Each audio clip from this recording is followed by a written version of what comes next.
May hapon. Maayong hapon. May hapon. God bless. God bless. God bless. Gikan sa Ebanghelyo sumala ni San Lucas chapter 2 verses 41 to 52. Santo Niño, ang batang Jesus, apan mga igsuon sakit pamalandungon, dili na tanang bata karon bulahan, kay daghang mga bata imbis ang hawiran manika karon lata, imbis ang dulaan tarak-tarak karon piko ug pala. Nagkabata pagyud ang bulis, elementary na. Dayon na apagyoy plano nga ang legal age nga 18 years old ipaubos-ubos alang sa mga bata nga nakahimo og krimen. Tinuod sakit ilang nahimo, bata pa nakapatay na, naka-rape, sakit. Pero diri ko mo focus mga igsuon sa bottom line aning tanan. Nganong nahitabo ni? Pamilya mga igsuon.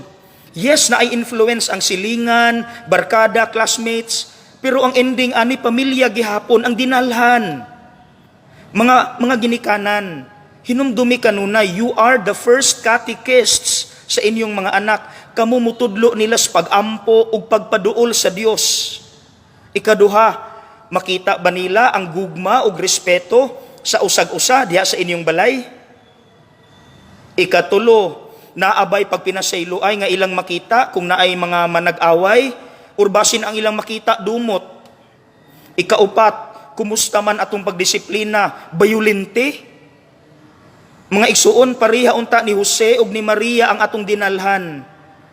Tanawa ang Ebanghelyo, unsay giingon, si Jesus nagdako sa panuigon ug grasya.